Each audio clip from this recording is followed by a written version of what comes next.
Okay, welcome back. We've got, 45-point cut on the Nifty right now. We're at 17,725. Market breadth is also almost evened out. 1:1, almost 1:1, not quite, but almost there in terms of advances to decline ratio. As promised, our special segment, Quarter Se Quarter Tak, Nigel has moved across to the big wall to bring us expectations from the steel pack this time. Nigel, over to you. Well, thanks for that. Watch out for a sequential improvement in the operational performance for steel companies in Q4 FY23. Now, in FY23, steel exports would have declined by nearly around 50% as a reflection of export duties that were imposed between May and November 2022. But during the past quarter, that channel has reopened, which would aid some recovery in volumes. Besides that, the margin improvement will be led by higher prices and lower to flattish coal prices. Companies with higher flats exposure, well, they'll benefit to a larger extent. Volume growth is likely to remain patchy as demand was volatile in phases in the past quarter. Debt reduction could also be in store for ferrous players, but that's mainly due to working capital unlocking. Now, the India EBITDA of ferrous players is likely to improve on a sequential basis by around 1,500 to around 2,000 rupees per ton, with higher realizations to the tune of around 1,000 to around 2,000 rupees per ton, and lower coking coal cost. Benefit that could flow through will be maximum around $10 per ton. Now, steel players with relatively higher reliance on exports are likely to benefit with better realizations. That's because in select overseas markets, well, realizations were a tad bit better. Tata Steel Europe, though, they'll report an EBITDA per ton loss as coking coal cost reduction sequentially is likely to remain insufficient to overcome the drop in realizations. Additionally, Tata Steel European volumes are lower by around 10% year-on-year, though they were a little bit higher on a sequential basis. The most critical factor to track for the ferrous companies is the EBITDA per ton. And as the chart shows, there's a steady improvement sequentially that will be seen. Investec says that for companies with higher long exposure, like JSPL as well as SAIL, they expect the spread expansion of around 1,500 rupees per ton.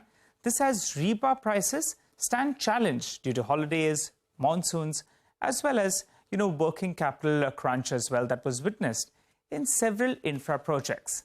Now, most analysts are not too optimistic on JSPL's EBITDA per ton improvement due to the lower uptick in prices and on the back of a hit of higher raw material cost as well.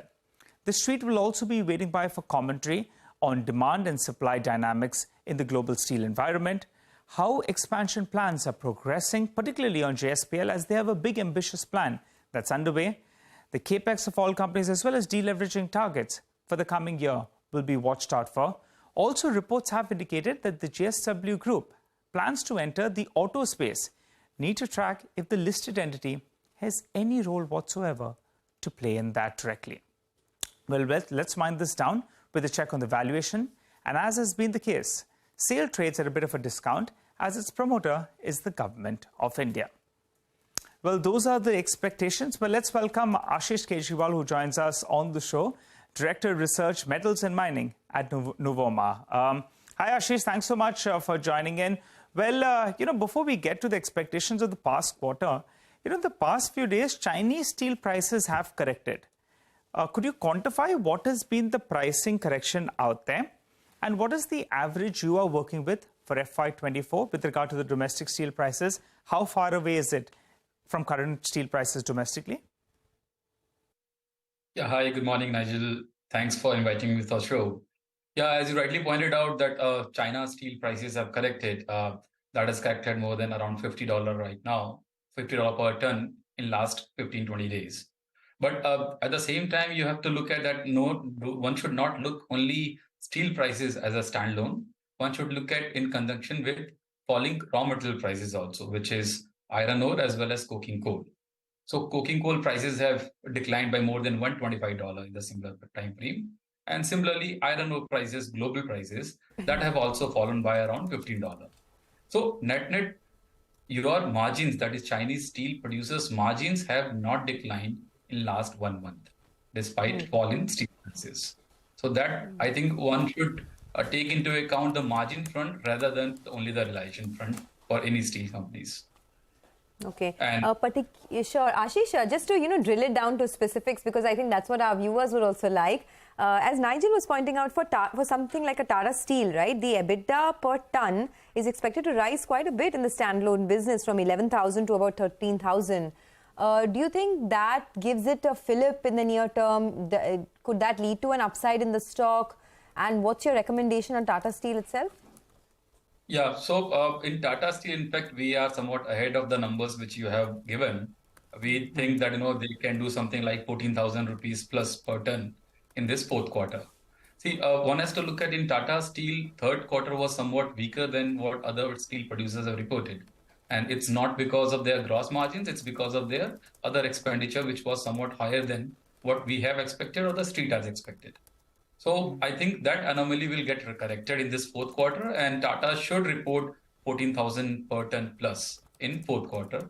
And that should lead to, you can say, somewhat higher uptick in the stock price also, because in the last 1 year, it has been somewhat underperformer because of Europe. Yes, Europe will continue to make losses at higher losses, but by looking at the spot prices, I think we can fairly see that Europe EBITDA per ton loss should bottom out in fourth quarter. So net, yes, Tata Steel, we think in the short term, around the results or post the results, the stock can give some rally. Okay, all right. Ashish, what's the view on JSPL? Because long prices at one point of time, they were looking very strong. Now HRC prices have moved up at a faster clip.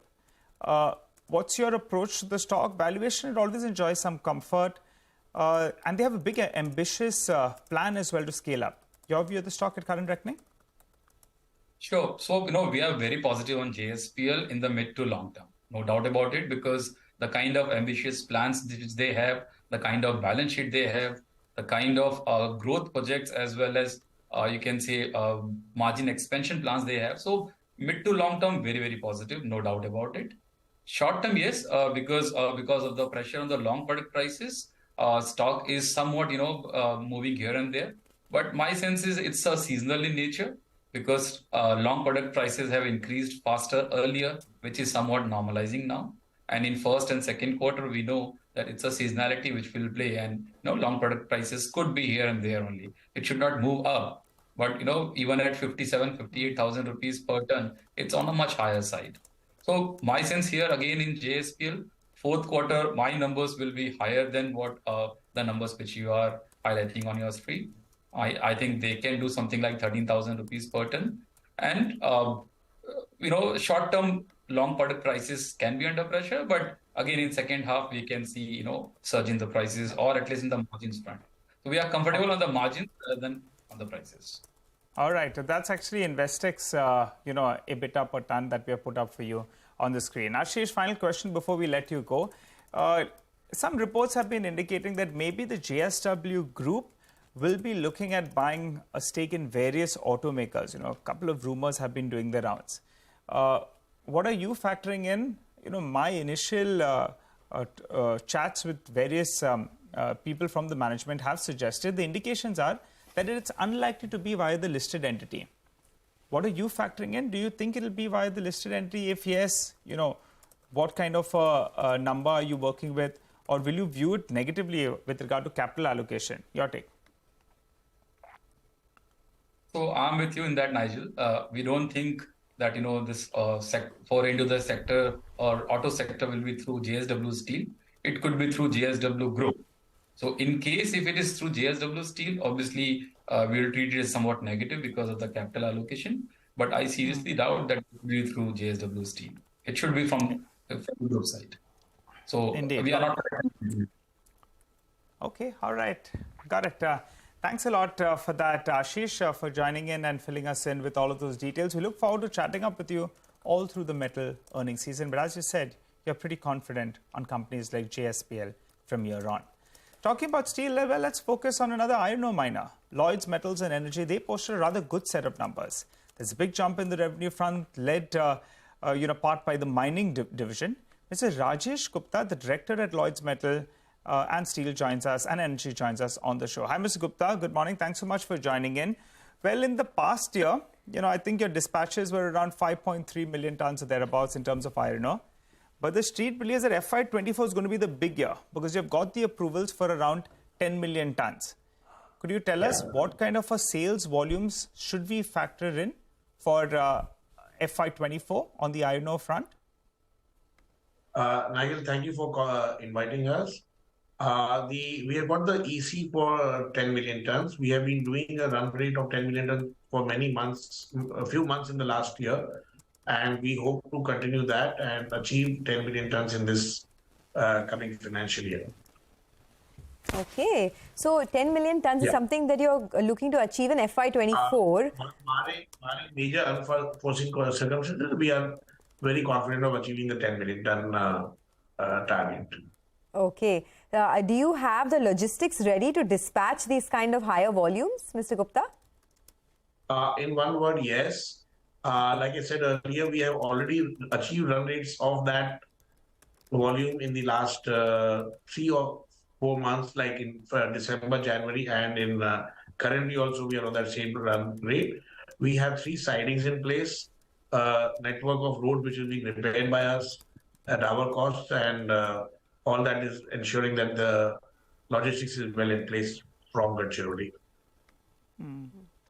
All right, Mr. Gupta, the EBITDA per ton, what are you making? If I exclude the other income, I think it has an element of GST, I think so, out there. Could you tell us, as per your calculation, what is the current EBITDA per ton? Because it appears, it's northward of 1,500 rupees. And where do you see this number holding? With iron ore prices that moved up in the last couple of months. So I asked you that. So iron ore prices have moved up, but very steadily. And like the previous analyst said, that they might move down also. So I would say that the analysis would be that the future pricing more or less would be constant for the year.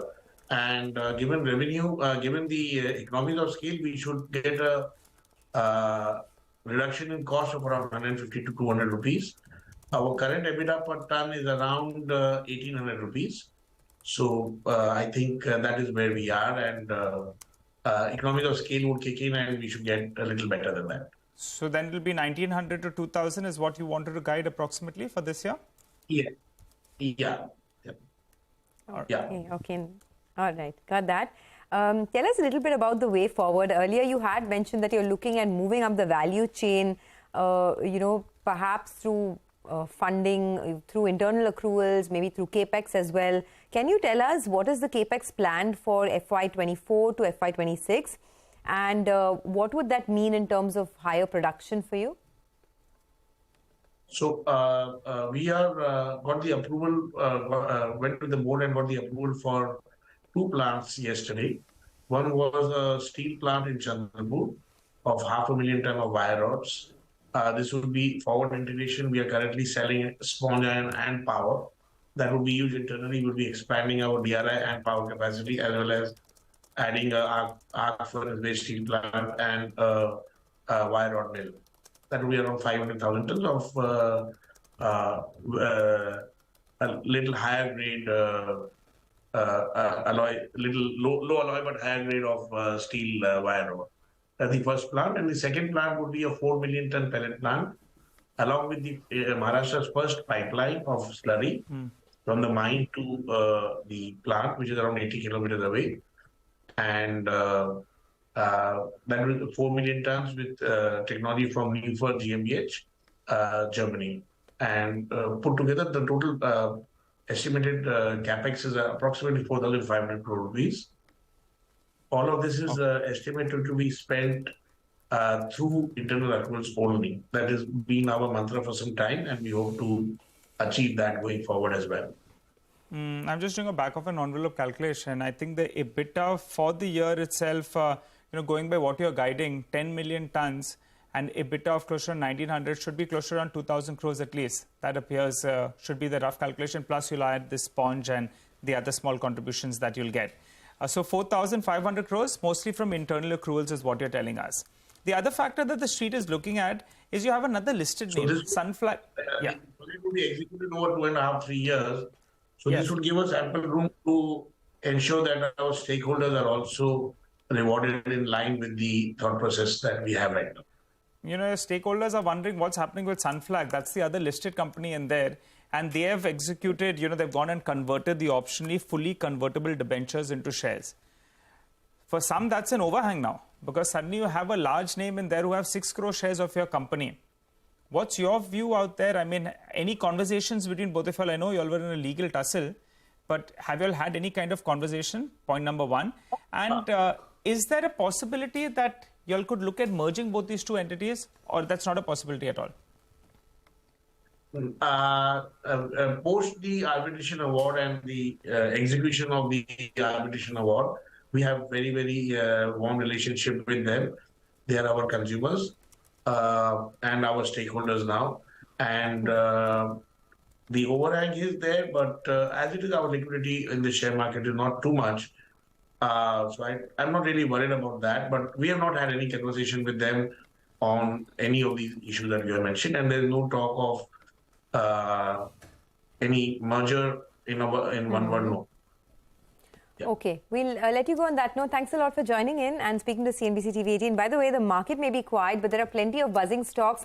So let's take a quick break on that note and come back and tell you about all the big buzzers in trade. And also, Mitesh Thakkar will be joining in to help us with some 10 a.m. trades.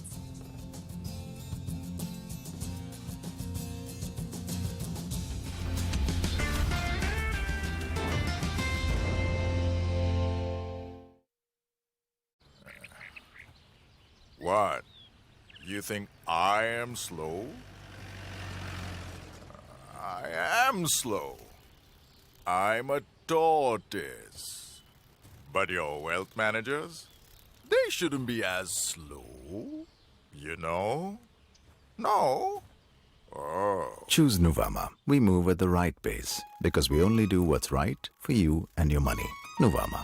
Let's do it right. I am heat. Blazing heat.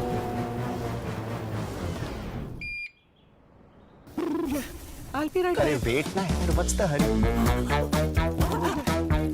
Blue Star Inverter AC with fast cool technology. Bye-bye heat.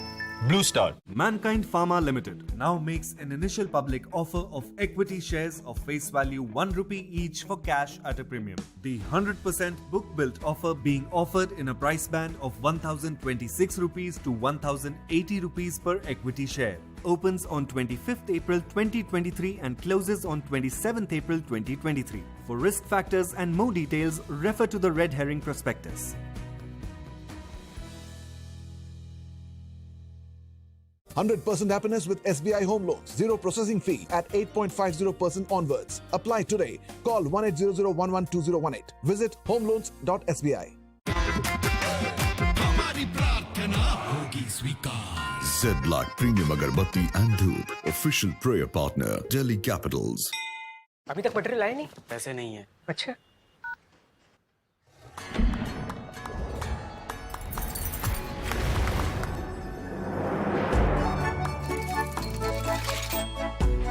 यूप्रो capital का grow-x app है ना, अब आपको भी मिल सकती है non stop business करने की आजादी.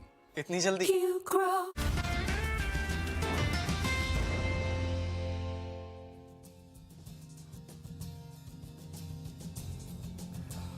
Okay, so far the market's come up about 20 points or from the low, but we're still about 30 points lower, 32 points lower. It's a quiet kind of day. I just want to highlight the stunning reversal we've seen in these railway stocks, right? I mean, I was highlighting this in the morning, how something like an RVNL is up 45% from the days over the last 3 days. It's crashed 9% just from the opening level. The high was 104 on RV. Sorry, the high was 115 today, and the stock's at 101 rupees now. You look at something like a IRCON. If you can have the intraday up, these are sharp reversals. The high today was 75. The stock's at 70 now. Again, complete kind of reversal there. Look at IRFC. The high was 32 rupees. The stock's down at about 30. And RITES is more mild. I mean, the high was about 390. Actually, no, 390, and the stock's now about 376. So we have seen sharp pullbacks across all these themes from the time that we highlighted this right at the word go. Mitesh is with us with a quick check on things and what he's making of the price action so far. First 45 minutes. Mitesh, good to have you back. What are your thoughts looking at what we're seeing so far, and would you go buy the dip? Morning, Prashant. think, I would want to buy it close to about 17,700. I think that's what I mentioned because we kind of hit the recent highs of 17,820, which is what we made in the second week of April, and take it off from there. So the overall trend is up, but some previous high will invite some profit. I think that's what is going on. So around 17,700, 690, enter with a stop of about 50 points from there. And on the upside, a retest of 17,820 is what I would look for initially, but I think eventually a break on the upside because my belief is that the short-term to about medium-term trend is slightly on the upside. So maintain a positive bias. I have, in fact, two buy calls right now. One of them is cash stock. That's Anantaraj. Big present volume breakout taking place over here. So buy this with a stop at about 141 with targets of 160. And the other one is Eicher Motors. Again, this is a stock which has done pretty well. And after a dip, I think it's clearly given some kind of a movement again on the upside. So buy here with the stop at about 32.25 for targets of around 33.45. All right, Mitesh, thanks a lot for that. By the way, just keep an eye out on a couple of names. Poly Medicare, that stock has moved to the high point of the day. We just had a flash that was up for you on the screen. The Union Cabinet may take up a proposal on a national medical device policy today. So I think post that, you're seeing a bit of a spike up. Post that news, that flashed for you on the screen. From the listed space, very, very few companies. And one of the companies could be Poly Medicare. We'll try to get in the management as well once details come in terms of what are they looking at. But let's focus on a couple of stocks that are reacting negatively. MCX, that one's down close on 4.5 after around 5%. Or there was a resignation at the top. Surbhi joins us to run us through details on that front. Surbhi? Thanks so much for that. So MCX is reacting today, and that is because their Chief Technology Officer, Mr. Shashank Sathe, has resigned. And in the interim, Dr. N. Rajendran, the Chief Digital Officer currently, will be taking over. But the main concern for MCX is regarding their implementation of the new tech platform by TCS. Now, MCX was supposed to switch to TCS as a software service provider last year, but that did not happen, and they have extended their current contract with 63 Moon Technologies till June of 2023. Which is why their software support expenses in Q3 also was up by 3 times, nearly 68 crores versus 22 crores on a year-on-year basis. And this pain of escalated software costs was going to last another 2 quarters. In Q3 con call, management did seem confident of launching their new platform in Q1 and switch successfully to TCS as a software provider, and they were going to plan more mock sessions in Q4 and Q1. So till the switch doesn't happen, that overhang is going to remain on the stock. Okay, Surbhi, thanks a lot. Very helpful there. So let's talk about another stock, Mahindra CIE, which is up almost 8% right now. And the reason is that the numbers have been very strong this quarter around. It was record high margins that the company has delivered at about 15.6%. It's a 300 basis points year-on-year rise in margins. And the management said that the margins have gone up mainly because of the energy price reduction. Remember, there were huge increases in the previous quarters. And in the quarter gone by, the price has gone down and that has aided margins. Also, the outcome, the prognosis is good for the company. They say that there are good expectations for our India business and there's stability in the European region as well. But let's just quickly take you through the core numbers. It's almost a 20% revenue growth that you're seeing for Mahindra CIE. The EBITDA is up about 36% and the margins, like I said, 300 basis points higher, and net profits up 73%. But let's not forget, in the last 12 months, the company has had a very smooth run. The stock has been one of the big movers in the auto ancillary space. So maybe a lot of the good news is priced in, but for now, looking good. All right. The other pack which is buzzing and how is the entire Gujarat public sector undertaking companies, the listed companies there. And there are good reasons why. Sonal is here to tell us all of those reasons. Sonal, hi. Hi, good morning. Well, yes, it's an important update where the government of Gujarat has announced a new policy for minimum returns that have to be given to the shareholders in the form of dividends, buybacks or bonus as well. So just running you through the policy that they have announced first up, the minimum level of dividend has to be 30% of PAT or 5% of net worth, whichever is higher amongst the two. The dividend has to range between the minimum and maximum permissible limits that can be given out by the company as well. Now, in terms of buyback, PSUs who have a net worth of at least 2,000 crore rupees and cash in books of around 1,000 crore rupees should go ahead and do a buyback as well. In terms of bonus shares, if you have a defined reserve and surplus equal to or more than 10 times of the paid up equity share capital, then you should go ahead and actually give bonus shares to the shareholders according to this policy. And share split should be done in case market price or book value, that one exceeds 50 times of its value as well. There are 7 listed companies as far as the Gujarat government's holdings are concerned, and I just took a brief look at the numbers as well. Let me start with Gujarat Gas first, because it did make profits of 1287 crore rupees. All the numbers that I'm going to talk about are as on FY22. They have a net worth of 5,600 crore rupees, but cash is on the lower side, around 21 crore rupees. So 5% of net worth is 280 crore rupees and 30% of PAT is 386 crore rupees. But you can look at the numbers. It is maximum of the two, but the profits are way lower if they have to give out dividend here. For GNFC, they have good cash in bank in their books, around 1,200 crore rupees, 1,700 crore rupees of PAT, around 8,000 crore rupees of net worth. So they can give the maximum of 400 crore rupees, which is 5% of net worth, or 500 crore rupees, which is 30% of profits. For GSFC as well, cash in bank is around 315 crore rupees. So they can give either 30% of profits, that's 267 crore rupees, or 5% of net worth, which is around 600 crore rupees. But yes, of course, they don't have that much cash to give it on the higher side as well. For Gujarat Alkalis as well, around 300 crore rupees in terms of cash is what they have in their books. So 5% of net worth would be around 295 crore rupees. So the maximum of 2 is something that the company can go ahead and give. For GMDC as well, as on FY22, the balance sheet shows that 1,200 crore rupees of cash is what they have, and 30% of profit would be 31 crore rupees, 5% of net worth would be around 236 crore rupees. So these are some of the numbers. In some of them, the likes of GNFC, Gujarat Alkalis, they are commoditized businesses, so profits can actually vary every year, can be loss-making as well. So that needs to be kept in mind if shareholders are looking for any further dividend policy changes or bonus shares as well.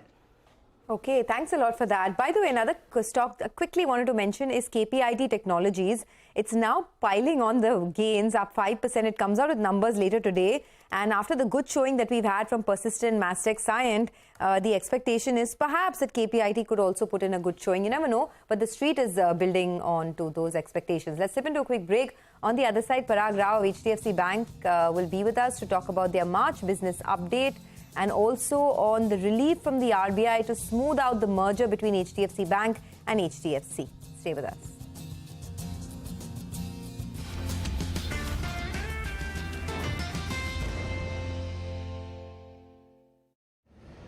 Is your strategy ambitious enough to drive transformation at scale? How can you design and deliver a strategy fit for the real world? Are you reframing your future, or is the future reframing you? Realize your transformation with connected strategy, transactions, and technology. Reframe your future with EY.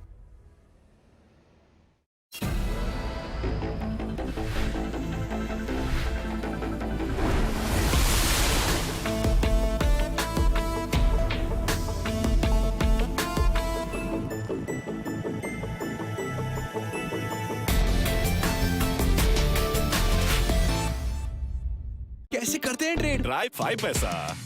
Upcoming corporate action या news flow, किसका हुआ merger, कौन है नया CEO? Financial data मिलेगा अब हाथों हाथ, fundamental analysis से अब बनेगी बात। जानो हर स्टॉक जो है ट्रेंडी, टेक्निकल एनालिसिस से भी लगेगी फ्रेंडली। क्वार्टरली रिजल्ट्स होगी send, luck by chance investing का होगा दी एंड। With 5 पैसा's in-depth company information, always stay up to date. ऐसे करते हैं ट्रेड। सोच मत छोटे, install mat. Investment in securities market are subject to market risk. Read all related documents carefully before investing.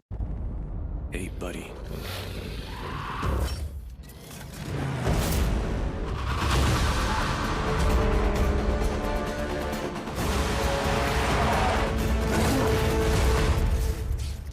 Hope you liked them. Introducing Apollo Alpha. Add more thrill to your beast. A. Balasubramanian decodes the investment space for retail investors and draws out the do's and don'ts on how to grow wealth by goal-based investing through mutual funds. Watch all this and more on Mutual Funds Sahi Hai. Give wings to your savings in association with News 18 Network at these times.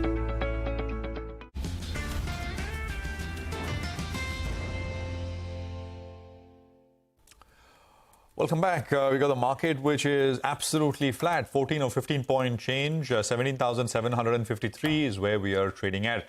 Now, the credit card data for the month of March for the industry as such looks very good. HDFC Bank also reported a very good growth in terms of credit card spends, credit card issuance for the month of March. We have Parag Rao, Group Head, Payments Business, Consumer Finance, Digital Banking and Information Technology at the bank joining us, at HDFC Bank joining us to take this conversation forward. Parag, great to have you with us here on the program. Thanks very much for your time. Prashant this side. Overall numbers are pretty solid. There is no doubt about that. But I just want to start with what is happening at HDFC Bank and market share, really. If we look at the cards in force, right, data, the market share of HDFC Bank has actually dropped quite a bit over the last 1 year. March of 2022, that number was 22.5%. At the end of March of 23, we are at 20.6% or so. Even with these numbers, you are by far the leader in terms of the CIF number. Can you tell us how are you looking at market share trends? How is it evolving? And what are you doing to regain your share here? Okay. So let me briefly answer that. Credit cards is what we call a portfolio game. It's about engaging customers and getting the maximized spends onto the card. HDFC Bank, we've always focused on deep engagement of customers with the card, and hence you see our spend market share, or the value market share as you call, has consistently grown over the last 2 to 3 years, notwithstanding the environmental changes which have happened. Numbers, so to answer your question, how does that lead into? Numbers are a funnel. We use that as an acquisition tool, okay, and those numbers can keep on coming down, but it's the expertise in which of portfolio management which actually derives a lot of your value market share, which determines your profitability. Having said this, I think we've had a good run in terms of number growth over the last 2 to 3 years. We have a lot of aggressive plans of growing up the number market share too. Announcements like the UPI linkage of RuPay credit card onto the UPI platform, I think, are very welcome changes in the ecosystem. This one particular change, as we see, is going to expand the opportunity to source credit cards in millions and millions of people who are electronically savvy on the UPI platform. So we see a good growth in the numbers thing, and I think you need to just keep and watch. Having said this, our focus will continue to remain on a deep, strong engagement with the customer to ensure that higher wallet share happens on our card, and therefore you could continue seeing our value market share growing. All right. Hi, Mr. Rao. Morning. Thanks so much for speaking to us. So you believe that your market share will grow. This is Nigel on this side. You want to put a number to that? I think as per spends, the number that we have, I think, is between 27 to 28%. Absolutely. So do you see that number headed up from here on? Absolutely. Absolutely. So we're just shy of the 1/3 mark, and that's our first milestone. We're trying to get to 1/3 the market share, and then from there on, we keep on going. 3 years? Pardon? In the next 2 years or so, that should be the target, 2025? You get to a third, or do you want to do it sooner? Difficult to put a time frame. We'll try to do it obviously sooner, but that's the objective. All right. Particularly with the credit card business, one school of thought is this UPI payments has been a disruptor. But a bullish argument would be that they both can work together, and there's plenty of headroom out there. I wanted your comment on this. Yes, I absolutely agree with that. With that view and the school of thought. Payments industry penetration is still pretty low. Prior to UPI, we were probably less than 10%. Even including UPI, I think we're just about crossing the 15 to 20% penetration mark. Okay, so any new alternate form, and UPI in this case has really become a disruptor in that sense by expanding the marketplace. So it's only going to help. And it's evidenced by the numbers. If you see all form factors, which you see the credit, the debit, UPI, net banking, wallets, etc., you see all of them growing. There's a relative growth between each one of them, and there's a little bit of cannibalization happening. But I think the entrance of UPI has expanded the marketplace. What do I see happening over the next 3 to 4 years? I talked about this disruptive initiative of UPI, which sort of opens up the market for a huge number of credit cards over the next 3 to 4 years. That's what I see happening. So you've got a huge set of lakhs and lakhs of customers who today conduct billions of transactions every month on UPI. These are electronically savvy customers. They understand payment systems, and this is the funnel for tomorrow's credit card business. So over the next 2 to 3 years, as I see it, the market will continue expanding. Penetration of electronic payments into what we call personal consumption expenditure is going to grow. You're going to see that effect across all form factors. And you'll also see credit cards growing in a symbiotic manner along with UPI, especially with this disruption. So we're bullish on the growth prospects in the Indian market. Parag, a few years ago, the payment space, the fintech payment space in a way was the wild, wild west. And it grew rapidly, right? Over the last couple of years, though, we've seen regulations in a way catch up with the explosive growth in the space. And that has also resulted in, many fintech founders, etc., at least privately complaining that it is crimping growth and growth rates, etc. We've seen lots of regulations on, for example, prepaid instruments and things like that. What is your view? Is it, is the regulation there helping the traditional sort of older players to catch up to the new realities of the marketplace on the payment side? Okay. Well, I'm of the school of thought, and I'm sure a lot of people ascribe to that thought, that financial services needs to grow rapidly, hand in hand with innovation. Okay. And I think it's a fine balance. And I think in the last 2 to 3 years, the fact that you mentioned that there's a lot of innovation happening at the same time, there are, if you may call so, corrections, guidelines, regulations coming in. I think that's good for the industry. What's the role of the regulator? The role of the regulator is to ensure that in the financial service place, there are good practices, there are transparent practices, products are available in a democratic manner to anyone and everyone who applies, reasonable charges, so on and so forth. Simultaneously, when you couple that with innovation, and innovation, you've seen UPI's innovation. Prior to UPI growth, the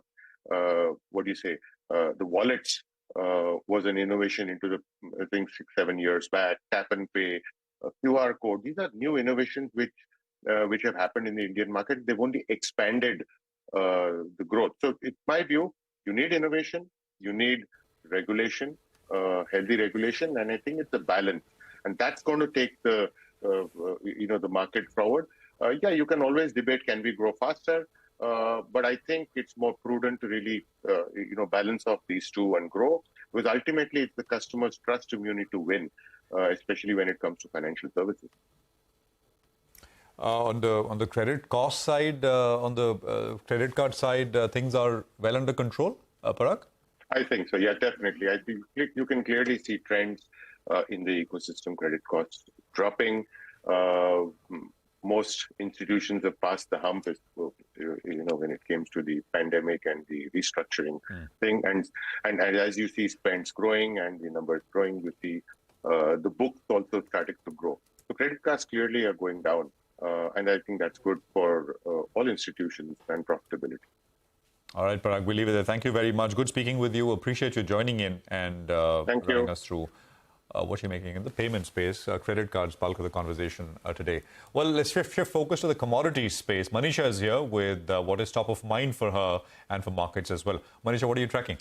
I'm looking at the sugar prices because we have seen further run-up come in for this space. We're trading at a new 11-year highs when you look at the raw sugar prices. The white sugar prices, remember, hit a 10-year highs in the previous month itself. And the Indian sugar prices have been surging for a fourth straight month for the month of April right now. Well, we are looking at lower sugar global exports, and that's weighing on. The weak sugar supply because of the adverse weather has been another reason. When you look at the overall Asia, major producing countries are looking at lower production in the current season here. So whether it has been about about India, Thailand, Brazil, Pakistan, the crop projection has been on the lower side for all of these major countries here. And then when you look at the markets itself, well, we are looking at a lower crop estimate. This is the government's estimate at 33.5 million tons. The other institutes, associations have brought their estimates for crop this time around to much lower than this current one. Well, we have seen not just India, but the Europe crop output also is expected to see a decline. The Brazil is looking at a higher cane output this time around, but then they are likely to allocate it to ethanol more this time, and that is what is supporting the prices therein. For the Indian markets, and this is as per the latest ESMA report that came in yesterday, the 2022-23 crop estimate now stands at 32.8 million tons. When you look at last year, it was much higher at around 35 million tons. So from last year's comparison and the earlier estimates, we are looking at much lower numbers right now. So now the last year estimate was around 35.76 million tons. When you look at the consumption this time around, that's expected anywhere between 27.5 to 28 million tons, which also is on the higher side as compared to last year. So look at the output then, and this is going to be the first decline in perhaps last couple of decades that we have seen such lower sugar output coming into the markets there. Well, if you look at the mills, they have started to shut down 2 months prior to the actual season. Out of the total number of around 532 mills which are into crushing, what we have up till now is just about 132 mills. So that is nearly 75% of mills which have already shut down 2 months prior to the whole season there. I also want to talk about the total numbers here. So when you look at the total sugar production, Maharashtra is where you are looking at a major decline of around 1.5 million tons. Karnataka also has seen a decline in production by 0.3 million tons. This is majorly what has brought the sugar production on the weaker side here. The tight supplies actually could start showing by the month of October, November. That is when the festival season begins. The summer season demand also is expected to be on the stronger side. And households, while they contribute to 33% of total sugar demand, it is really about the bakeries, ice cream makers, etc., where also the sugar demand is expected to be on the stronger side. So the markets believe that this is just the beginning. This is the season. And even now, if the sugar prices are running high, by the time it is end of summer and the beginning of winters, you will be looking at much higher sugar prices. Manisha, thank you very much. Sugar in focus today. The market, by the way, after being down 50 points, is absolutely flat. We've got about a 7 or 8 point cut now. 17,761 is where we are at. Broader markets have also, I mean, the advances line has pulled away a little bit as compared to decline. So the gap has widened, which is a good thing. Advance decline looking a little healthier as well. So broader markets are participating. It's a wrap on this edition of Bazaar. From all of us here, Nigel, Sonia, and me, thank you very much for staying with us. More coming up in just a bit after a quick break.